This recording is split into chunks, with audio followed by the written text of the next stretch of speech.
Let's start an adventure with the Pan Moto Gang. Dalam series ini kita menaklukkan Pulau Sumatera dengan motor-motor light adventure bike tahun 2024. Royal Enfield Himalayan 452, CF Moto 450, KTM 390 Adventure, BMW GS 310, dan Royal Enfield Scram 411. Menempuh Lampung, Krui, Bengkulu, Padang, Bukit Tinggi, Padang Sidempuan, Toba Samosir, Meulaboh, Banda Aceh, dan Sabang kilometer 0. Ayo simak perjalanan kita guys! Hello guys, welcome back to my channel. This is the last part of our journey from Lampung to Sabang kilometer 0. Dalam episode terakhir ini akan sedikit berbeda dari sebelumnya karena saya dan tim riders lainnya akan menaiki motor-motor kami ke dalam kapal feri untuk sampai di Pulau Sabang kilometer 0 Indonesia. Dan di episode ini juga kami menyempatkan diri untuk mampir ke Museum Tsunami Aceh. Yuk simak perjalanan kita guys.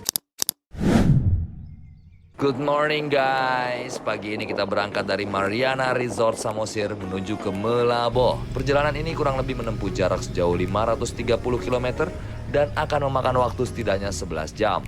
Perjalanan di sepanjang Pulau Samosir ini benar-benar sangat indah. Jalan yang kita lalui seakan menjadi saksi dari setiap tawa, obrolan ringan, hingga momen-momen sunyi yang membuat kami semakin menyatu dengan alam dan jalanan yang kami lalui ini. Di kanan kiri, pepohonan dan bukit seolah menyambut kami, memberikan keteduhan dan semangat untuk terus maju. Ada perasaan tenang sekaligus antusias, knowing that we are getting closer to our final destination. Di perjalanan, saya bersama Bro Milan tertinggal oleh rombongan karena kardo yang kami pakai sedikit mengalami kendala. Sehingga komunikasi saya dan riders lainnya pun terputus. Lalu kami memutuskan berhenti sejenak untuk beristirahat sebentar sebelum kami kembali lagi melanjutkan perjalanan. Jadi kita jalan santai aja. As far as you can. Memang itu berhenti lagi.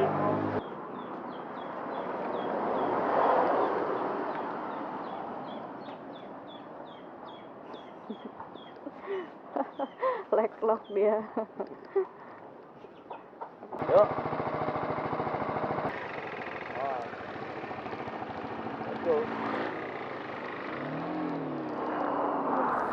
Setelah beristirahat sebentar, kami pun melanjutkan perjalanan kami kali ini.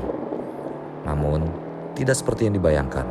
Cuaca yang tadinya cerah, tiba-tiba saja hujan dan membuat semua jalanan basah dibanjiri air hujan.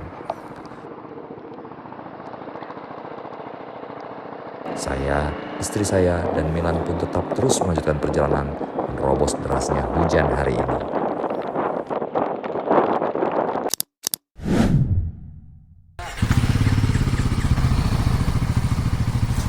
Good morning guys, hari ini kita akan melanjutkan lagi perjalanan kita menuju ke Banda Aceh. Perjalanan kali ini sekitar 230 km dan akan memakan waktu kurang lebih hingga 4 jam. Semoga perjalanan kali ini lancar dan diberi cuaca yang cerah sehingga kami bisa sampai di Sabang kilometer 0 Indonesia. Di tengah perjalanan kami berhenti untuk sarapan sebentar di Gurute. Terus ketemu nggak? Gimana ketemu? Gue bilang, gue sadarnya aja udah jauh berapa kilo gue kagak tahu. Kecuali gue truk jatuh, gue sadar ya gue putar balik di tempat yang satu gitu. Ini nggak sadar.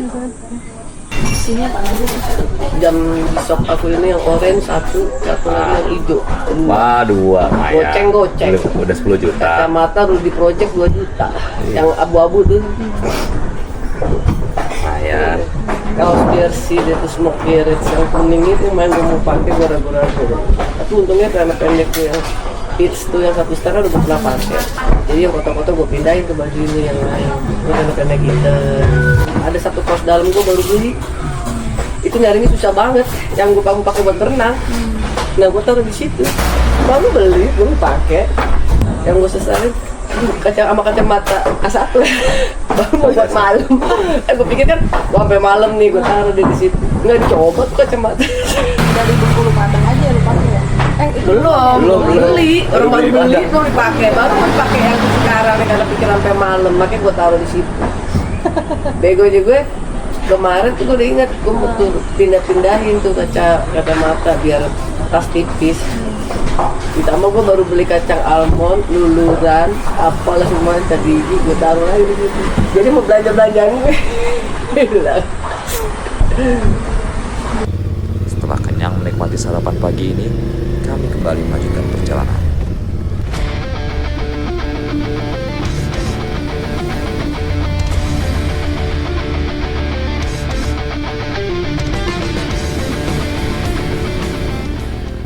Di tengah perjalanan, kami tak sengaja bertemu dengan sekelompok anak muda yang berkonvoi dengan Vespa mereka.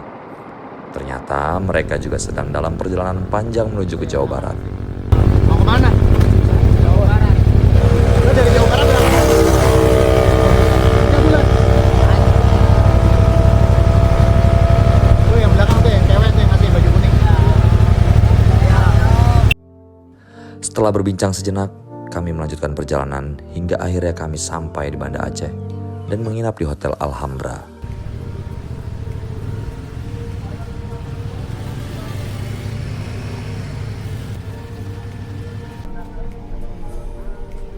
Siangnya, kami semua naik mobil van untuk menuju ke sebuah tempat makan dan menikmati mie khas Aceh yang terkenal lezat dan kaya rempah.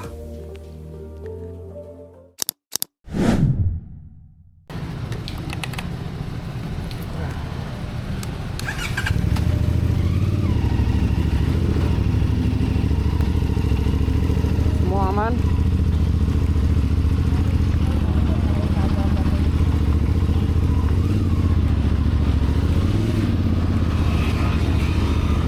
Dah, semua oke.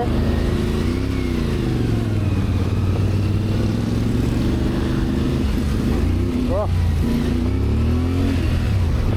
Kanan ya. Right.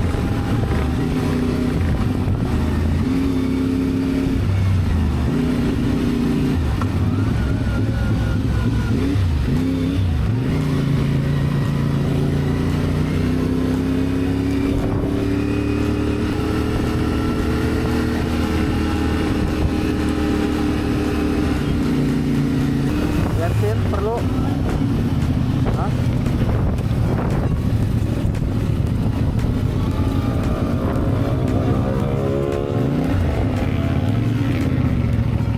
Pertamax nggak ada.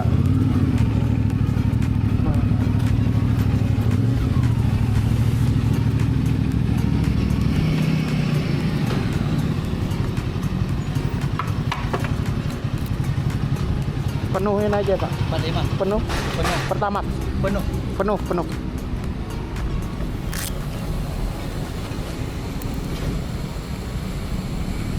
Oke guys, kita duluan ya. Yuk.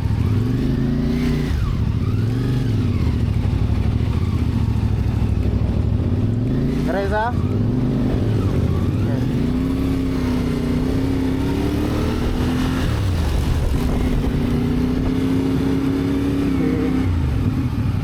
Motor mesinnya Rizky.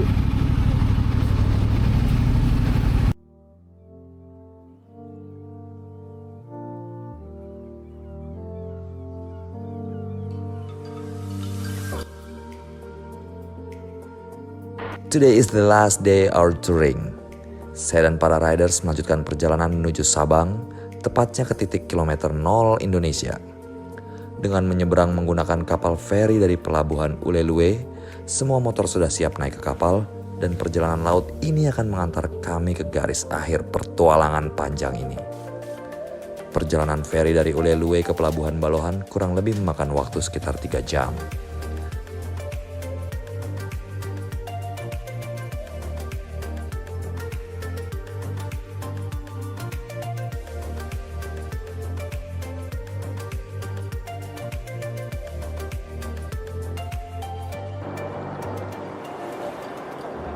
Di atas kapal, kami semua memanfaatkan waktu ini untuk beristirahat sejenak, menikmati angin laut, dan membiarkan rasa lelah perlahan menghilang, mengisi energi sebelum kita tiba di garis finish.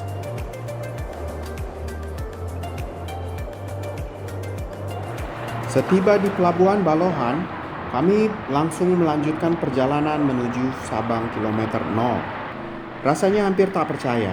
Hari ini adalah penutup dari perjalanan panjang kami, dari ujung Lampung hingga Sabang. Semua oke?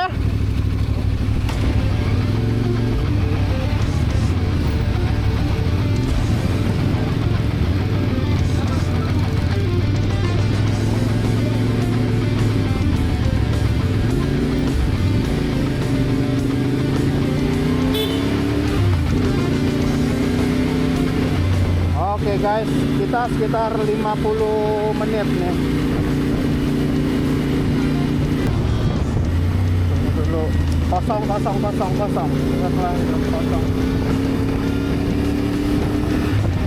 Setiap kilometer yang kita lalui, setiap tawa dan tantangan di sepanjang jalan, semuanya terbayar ketika akhirnya roda kami akan menyentuh titik terbarat Indonesia.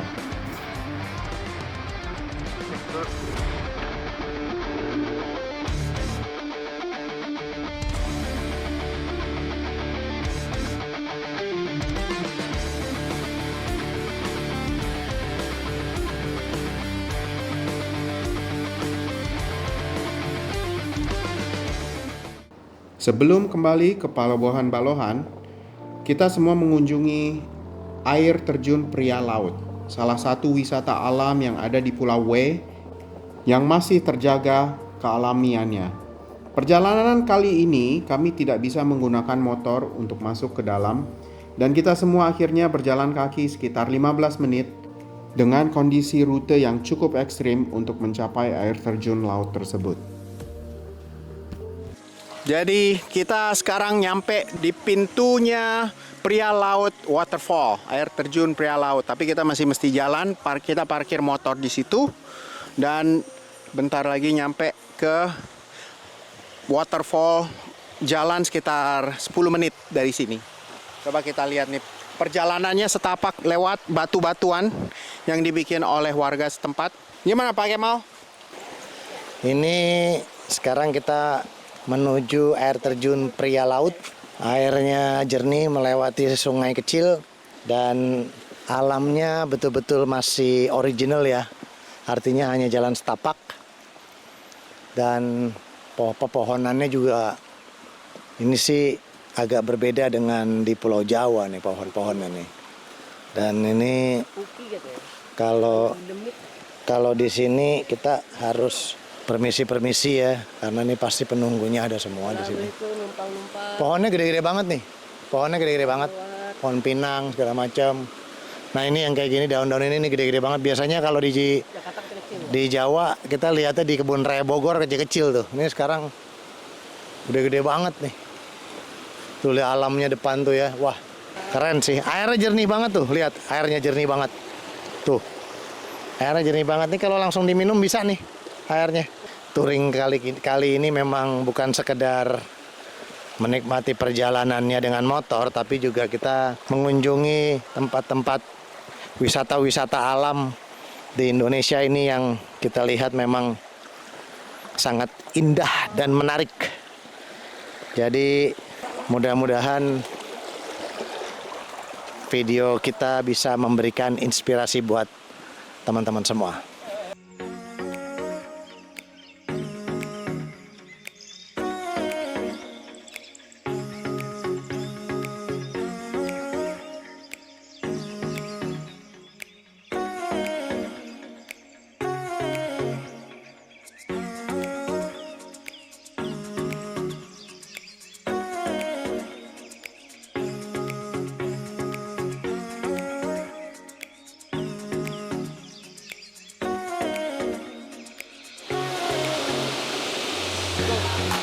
Guys, we are at the Pria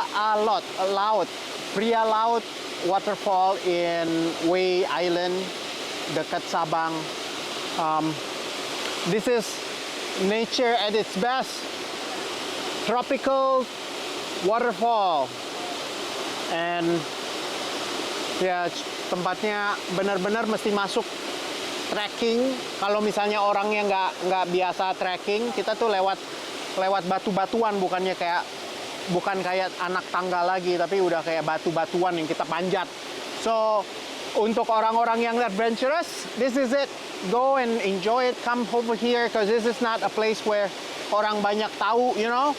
Banyaknya turis-turis internasional yang mau datang ke sini. Kalau lokal mungkin maunya tempatnya yang udah tersedia fasilitas. Jadi emang nggak banyak fasilitas. Jadi mudah-mudahan pemerintah berikan fasilitas dan biar tempatnya lebih bersih, bisa dinikmati oleh masyarakat luas. Enjoy, stay safe. Oke, jadi sekarang kita udah sampai di air terjun Pria Laut. Jalur hikingnya seru, cuma nih kemarin pas gue pakai sepatu boot nggak ada hiking-hikingan. Jadi pas gue pikir hari ini ke Sabang bakal foto-foto, gue pakai sepatu Keds, Pak. Sekalinya hiking pleset-pleset, ya kan? Sama tadi gue sama istri gue sampai berusaha saling gandeng-gandengan ya, Bi ya. Gimana jalurnya? Seru banget sih Mas Trai, pokoknya yang suka adventure ini wajib coba. The best, the best. Gue pakai Jordan yang mana kalau buat adventure tuh licin banget, serius, sulit.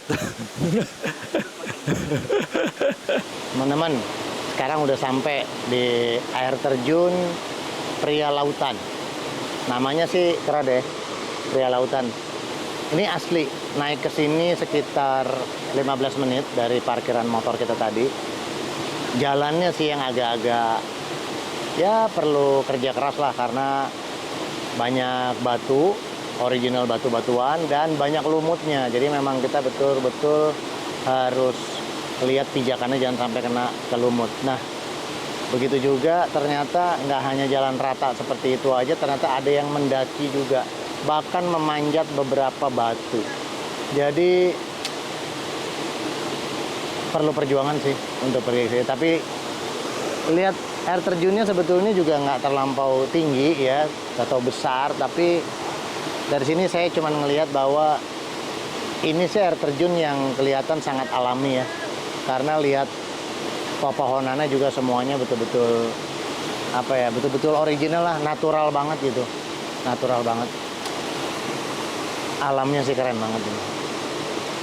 Jadi guys, kalau teman-teman main ke Sabang, sempetin waktu untuk melihat air terjun ini.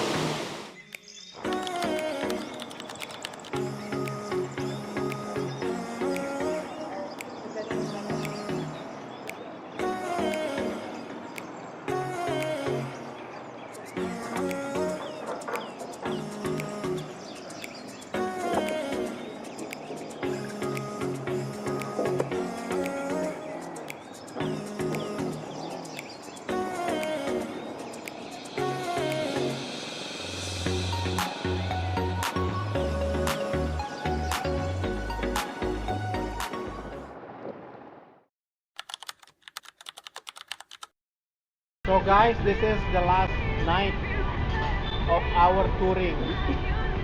Mungkin ada kesan dan pesan, kita mungkin bisa ngobrol sambil makan.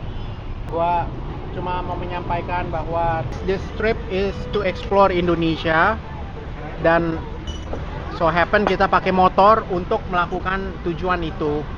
Experience Indonesia tuh sebenarnya bukan choices kita nih di mana sekarang mau travel kemana-mana beda dari 15-20 tahun lalu yang masih mahal, masih pilihannya aja terbatas. Traveling tuh udah, industri travel tuh udah kompleks, udah gede, udah keren gitu loh. Jadi sekarang kalau mau pergi ke Jepang, mau pergi ke Bangkok, mau pergi ke Malaysia, Thailand, whatever, kan kita dimanjakan dengan pilihan. And it's good, pilihan is good. Tapi yang maksudnya kenapa saya mau coba travel Indonesia, saya rasa Indonesia juga over time dengan zaman COVID juga udah lewat tuh, udah mempersiapkan gitu loh ke tourism industrinya gitu. Jadi kenapa enggak kita coba? Kita mau ambil the options yang out of the box gitu. So makanya saya pikir let's go use motorcycle. Saya sih sebenarnya sekarang mau pergi kadang-kadang solo wolf, lone wolf. Pernah di Thailand gue tahun lalu spontan aja gitu, like let's go, and then gue book tiket ke Thailand. Waktu itu mau ajak si Ari, tapi dia nggak bisa last minute, so gue nggak rubah rencananya, tetap pergi. Terus di sana langsung aja buta aja, gue pokoknya mau ke arah sini, gue nggak tahu tuh tempat kayak gimana segala macem. Gue sendiri lone wolf aja, gue sewa motor CB 500 tahun 2002, perginya 2000 tahun lalu ya, 2023. Tapi motornya tuh 2011 atau 2016 lupa lah. Pokoknya nggak baru-baru banget, tapi it's a CB500 reliable and ya good. Go had a good time dengan infrastruktur Thailand juga bagus, and the people are very friendly untuk motorcycle dan jalanannya nggak banyak truk segala macem dan I love it. Then I try to apply that yang di Indonesia. Saya coba-coba lihat di review di internet, ternyata yang ringan tuh juga lebih fleksibel dan malah dengan size yang kecil banyak yang pakai itu untuk travel around the world malah. Justru lebih ringan, lebih reliable di jalan. Kalau ada yang rusak bisa ganti spare parts dan lain-lain. Dengan 5 motor yang gue pilih, gue basically ngeliat patokannya waktu itu KTM 390, makanya gue beli itu dulu pertama. And then gue pikir berikutnya yang gue mau tambah, gue cari yang kelas-kelas sama. Ya gue research ya itu. Di tahun 2024 ini, 2023 akhir 2024, yaitu Royal Enfield 450, CF Moto 450 MT. So my point is, gue mau jenis motor yang very flexible, ringan dan agile, gesit. Perception sih BMW 310 ini paling kecil engine-nya. Powernya agak kurang, tapi untuk kategori yang tadi gue bilang misi itu masih bisa terpenuhi. Misi untuk enjoy safe, ya, aman, nyaman, comfort, and then fun. Itu masih bisa terpenuhi untuk di Indonesia, di Medan Indonesia. Dan kalau mau lo keliling dunia juga bisa. Jamin deh pakai 310 lo bisa. Karena spare parts gampang lah, apalah, lo keliling masih oke lah. So my point is, going back again, this is a collection of very fun entry level or small engine CC bikes yang bisa lo bawa sekeliling Indonesia. Kalau lo lebih adventurous lagi, keliling dunia kalau perlu. So that's my take. I love it. The trip, gue juga bisa ngajakin teman-teman nyoba. That's the whole point gitu. You need to go together with friends. Kalau lo lone wolf juga nggak apa-apa, kayak gue di Thailand juga. And I encourage everybody to try at least once in their lifetime ride motorcycle. Motorcycle-nya yang aman, nyaman, dan fun. Yang seperti saya pilih salah satu dari 5 ini, sebenarnya any one of them is a great choice. But I just happen to like CF Moto dan Royal Enfield 450 Himalayan. Anyways, ya itu aja biar nggak panjang-panjang. Mungkin yang lain mau ngomong. Kesan gue selama 14 hari touring bersama kawan-kawan semuanya.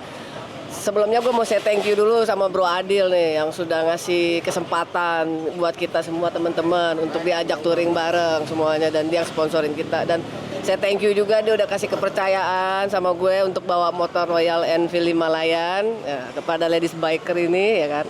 Nah, kesan gue dari Bandar Lampung ke Krui, Bengkulu, udah gitu kita ke Padang, Bukit Tinggi, ke Padang Sidempuan, sampai ke Melabo, sampai ke Toba, terus ke Melabo, lanjut lagi kita ke Banda Aceh, terus ke Sabang finishnya. Itu luar biasa dan ini nggak akan pernah kita ulangin lagi deh. Belum tentu gue mungkin bisa kesini lagi gitu. Dan sepanjang jalan itu semua rute-rute yang kita jalanin itu bener-bener bagus banget. Pesisir pantai, gunung, semua kita dapatin segala macam. Nggak ada yang, alhamdulillah kita semua nggak ada yang eksiden sampai Fides, zero eksiden. Nah semua, walaupun gue kehilangan tas gue di Banda Aceh, di Bukit Sawit, tapi semuanya itu semua kebayar sama yang udah gue lihat selama ini, selama 14 hari. Semuanya kebayar dengan perjalanan gue selama ini. It's okay, gak ada masalah. Pokoknya buat teman-teman bikers yang suka touring, yang hobi motoran, yang suka adventure, lo harus keliling Indonesia pakai motor. Supaya apa? Lo bisa lihat semua keindahan Indonesia. Nggak akan bisa lo sesalin lagi nanti. Oke. Jadi ini bisa dibilang gue comeback. Oke. Kenapa gue bilang gue comeback? Karena ya dulu gue suka touring. Gue suka ya jalan-jalan kemanapun dengan motor-motoran. Tapi setelah sekian lama gue tadinya udah memutuskan untuk nggak main motor lagi. Tapi terus di sini ada ajakan nih dari Mas Adil. Ada ajakan dari Mas Adil di sini, di mana gue akhirnya tergoda untuk mencoba touring lagi gitu. Makanya di sini gue bilang comeback. Nah, supaya tantangannya lebih seru, gue ajak istri gue di sini. Oke, istri gue sebagai passenger di sini, gue pengen tahu gimana sih rasanya touring sejauh itu sampai ke Sabang bawa penumpang. Nah, itu dia. Dengan gue bawa penumpang di sini, jadi tentunya pastinya ada beberapa hal yang jadi harus diperhitungkan lebih matang. Kayak ternyata dengan bawa penumpang kan kerja mesin pasti lebih berat. Ada beban tambahan yang otomatis konsumsi bensin juga jadi lebih besar daripada yang lainnya. Pertama, kedua, dengan adanya beban tambahan pastinya kerja mesin juga bakal makin berat. Akhirnya tarikannya juga jadi kurang. Yang mana itu juga cara gua untuk mengimprove diri. Gua harus bisa nyetir dengan lebih baik lagi. Juga jadi penumpang gue juga merasa nyaman nih di Ghostirin gitu kan. Nah, untungnya gue make BM, di sini make BMW. Secara suspensi oke banget. Jadi di sini tuh sepanjang jalan gue ngerasa ada lobang-lobang kecil, ada jalan yang nggak rata, semuanya nyaman ya. Iya sih, hampir nggak kerasa malahan kalau ada lubang itu. Itu dia. Iya. Nah, dengan suspensi yang nyaman tadi, yang empuk tadi itu, gue sempat mikir, ini untuk cornering aman nggak ya? Stabil nggak ya dengan gue bawa penumpang? Suspensinya sempuk ini, gue takutnya ketika gue bawa ngerembah, dia goyang. Ternyata nggak. BMW G310 GS ini suspensinya oke banget, bahkan ketika gue bawa miring-miring, dia tetap stabil. Cuma, ya mungkin karena adanya penumpang kan otomatis ground clearance-nya juga makin turun kan. Nah, ketika gua nikung terutama ke kiri, nikungnya cukup dalam. Nah, di situ sempat beberapa kali standar gua nyentuh aspal tuh, grek gitu. Nah, itu dia. Cuma itu doang sih, sisanya nggak ada. Semua sisanya motornya enak. Jadi, lo perlu tahu, Indonesia itu indah, men. Indonesia itu indah. Jadi kalau lo tetap dalam kamar aja ngeliat Indonesia dari handphone lo doang, percuma. Keluar, main, touring coba sekali-sekali. Kenapa harus touring pakai motor? Karena kalau lo naik motor, lo bisa menjangkau tempat-tempat yang nggak bisa dijangkau sama kendaraan lain. Oke, ketika lo naik, kayak tadi nih kita jalan ngelewatin jembatan kecil nih. Nah, kalau lo naik mobil lo nggak bisa tuh. Itu. Nah, kalau kamu sebagai penumpang, apa yang dirasakan nih? Coba cerita. Jujur aja ini tuh pertama kali gue touring motor ya, especially motor sih. Kalau touring lainnya sempat pernah nyoba. Cuman karena ini motor, kayak deg-degannya ada ketika pas suami lagi cornering kayak gitu-gitu. Terus juga rasa capeknya itu tapi bisa terbalas lah gitu sama ngelihat ya, keindahannya Indonesia gitu loh. Pokoknya seru banget sih touring kali ini, apalagi sama teman-teman yang solid, bisa kompak gitu dalam touring kali ini. Kesan touring ini secara teknis motor saya naik KTM Adventure 390. Motornya sangat liar. Menurut saya bukan untuk yang orang baru belajar motor ya. Karena sangat responsif gitu, kita gas dia langsung lari, tenaganya kuat banget, buat bahkan boncengan kemarin kita bisa naik manjat tanpa masalah sama sekali.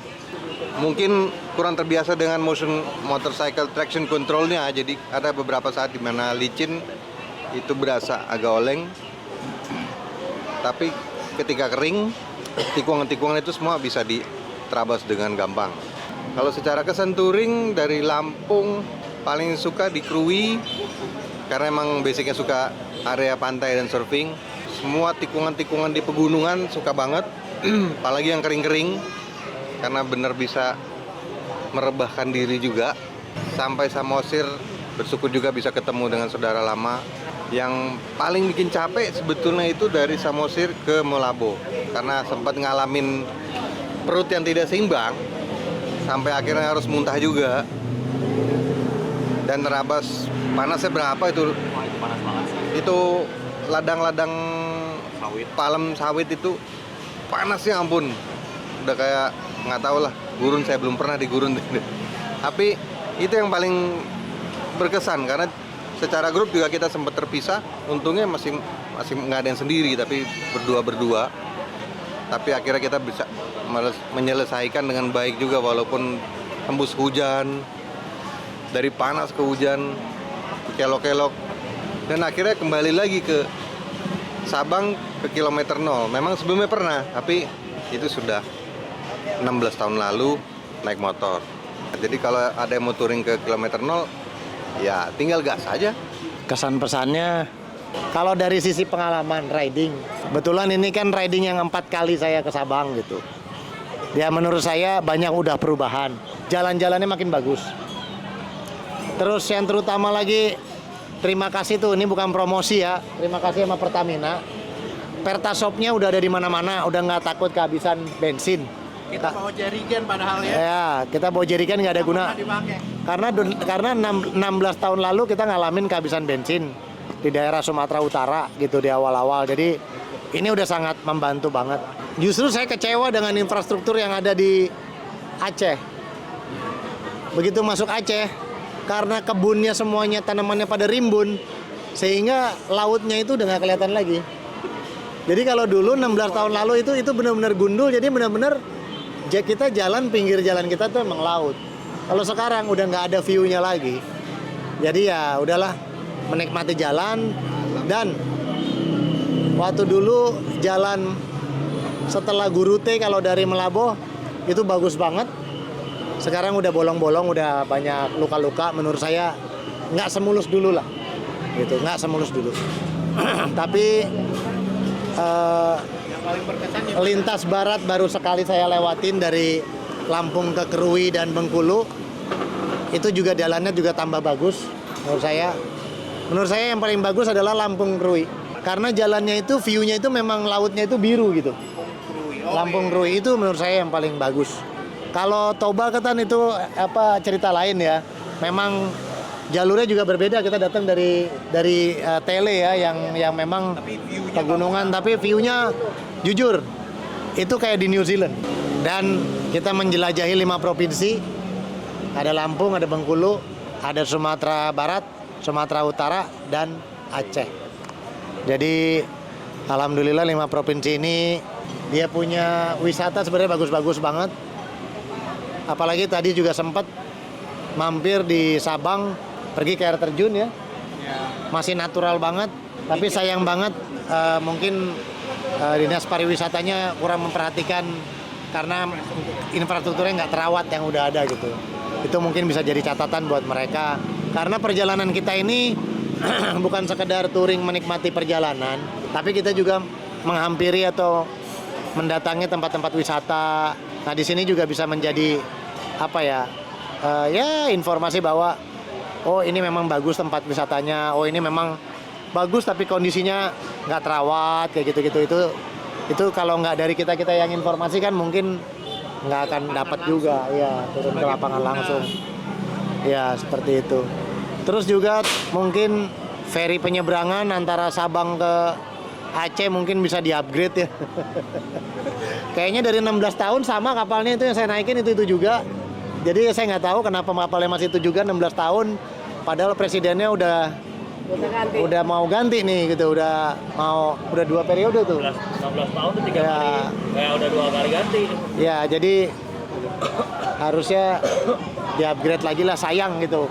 Ya punya potensi bagus Indonesia, tapi ya akomodasinya yang kurang bisa gunakan dengan baik. Ini pesan juga buat teman-teman bikers, kalau mau naik motor dan dinikmatin, itu juga jaga kebugaran tubuhnya. Karena saya membuktikan sendiri 16 tahun lalu dan sampai sekarang bawa motornya, menikmatinya, rasanya nggak ada perbedaan. Kalau kuliner relatif, karena semua kuliner menurut saya enak, tinggal dipilih-pilih aja juga. Jaga juga makanan, jangan terlampau over, karena ya menikmati perjalanan tapi tetap kebugaran tetap harus dijaga.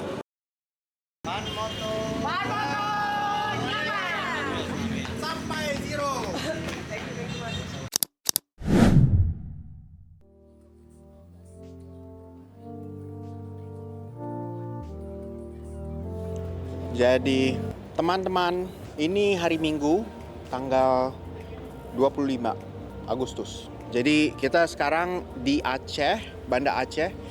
Hari terakhir kita sebelum ke airport, kita mau lihat tempat Tsunami Museum, di mana mengingat masa kelamnya Banda Aceh tahun 2004, di mana ada tsunami yang besar yang melahap kota Aceh.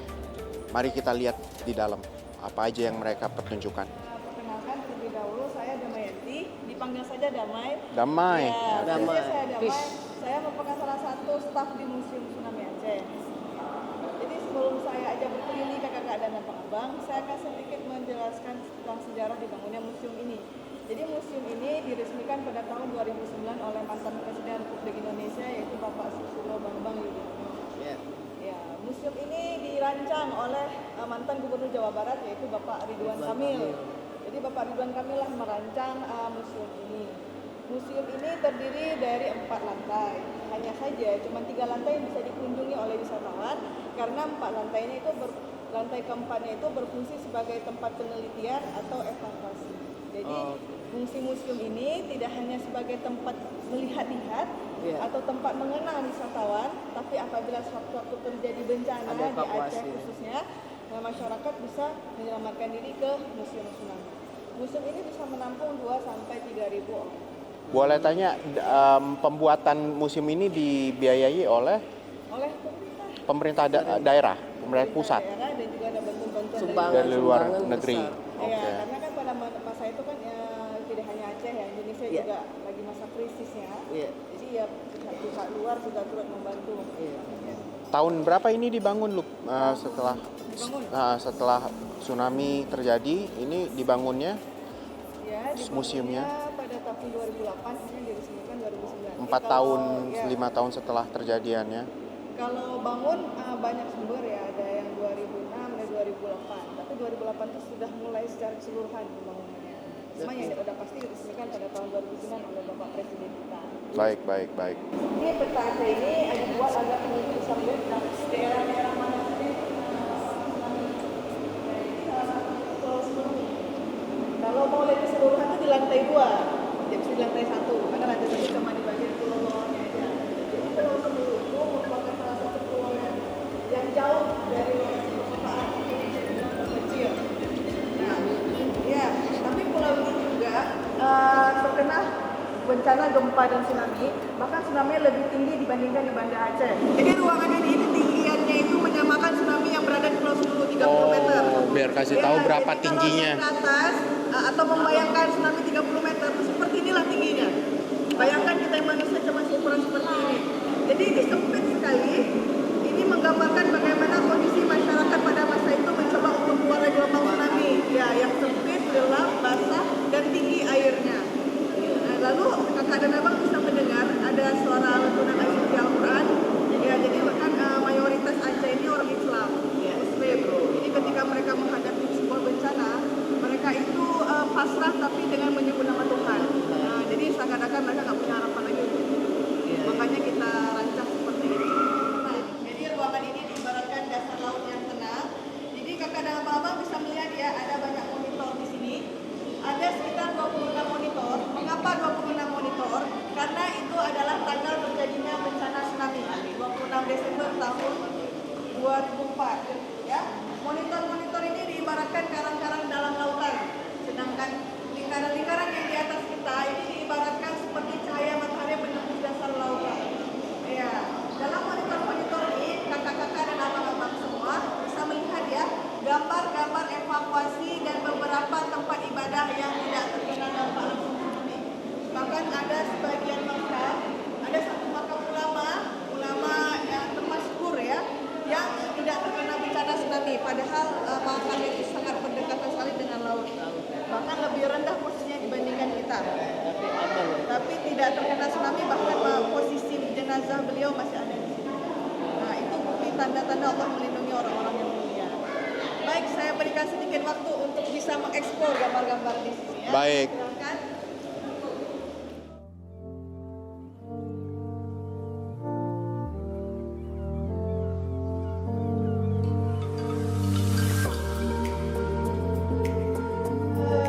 Di sekelilingnya itu terdapat Asmaul Husna. Ini agak mirip sedikit sama lorong tsunami yang awal kita masuki tadi. Ya, sempit, menanjak, kasar, yang menggambarkan bagaimana kondisi pada masyarakat pada masa itu yang bingung harus mencari jalan keluar dan pasrah panik sehingga mereka lepas harap untuk bisa. Ya, beginilah zaman dulu di mana ada perang antara Indonesia dan kelompok separatis di Aceh, di mana ada bencana alam membuat mereka mau nggak mau ya mesti memikirkan hal yang lebih besar lagi. Jadi membantu masyarakat dan rakyat, akhirnya mereka mau bersatu untuk bukannya bersatu ya, tapi bisa damai untuk memikirkan hal yang lebih baik untuk rakyat. Thank you for joining us on this epic ride. Don't forget to like, share, and subscribe to keep up with more journeys ahead. See you on the next ride.